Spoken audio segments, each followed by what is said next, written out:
Good evening and welcome to the Business Day. I'm Andrea Chisholm. Businesses in St. Catherine are disappointed and disgruntled about unfulfilled government promises made last year.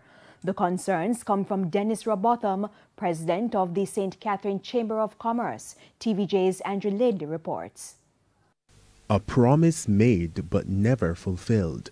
President of the St. Catherine Chamber of Commerce, Dennis Robotham, is hoping that the government will deliver this year. The indicators were that Spanish Town would see a positive move in terms of influx of funding and positive move to move the area into a more buoyant activities in terms of tourism and other aspects of economic life that we have not seen yet, but we are hoping that the budget will accommodate that this year and we will see a positive move.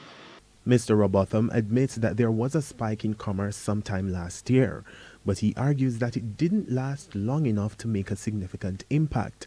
And he notes that the government has been tight-lipped on the promises which were made, leading to a less than desirable 2019 for many of his members.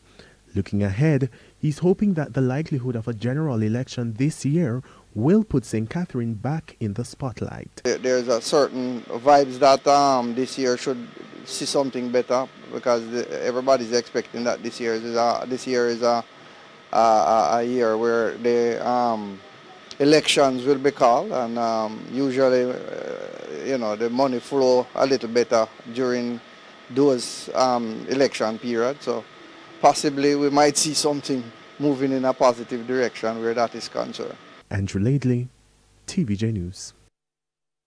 Rubis Energy Jamaica says the incident, which took place at its Rockford plant earlier this week, has not affected fuel distribution to service stations and customers.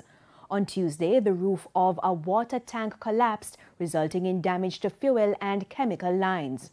Rubis says the breach was quickly contained and the affected lines have been isolated for repairs. NEPA and an environmental engineering team from Rubis will conduct an assessment. Operations manager at Rubis, Wayne Fraser, says the company is taking steps to minimize the impact on communities.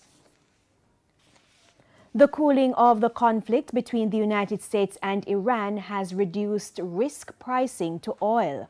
Oil for delivery in February lost 40 cents to settle at $59.59 per barrel. Currency trading ended today with the US dollar selling for $135.03, the Canadian dollar $105.46. The pound sterling is going for $177.11, while the euro sells for $150.05. To the stock market now, but before we go to the stock market, let's tell you this about the KLE Group. It recently acquired full ownership of all the Usain Bolt's tracks and records franchises across Jamaica. The most recent acquisition is the Montego Bay franchise, which was owned by hotelier and businessman Christopher Issa. The acquisition came after the KLE Group made an offer which Mr. Issa said was aligned with the company's plans of streamlining operations locally and expanding the brand. And now we go to the stock market.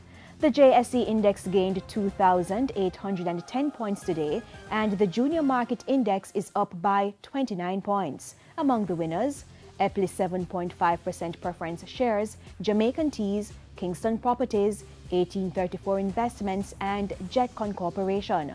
On the losing side, we had Dolphin Cove, SSL Venture Capital, Fosrich, 138 Student Living, and CAC 2000. And that's the Business Day. I'm Andrea Chisholm. Good evening.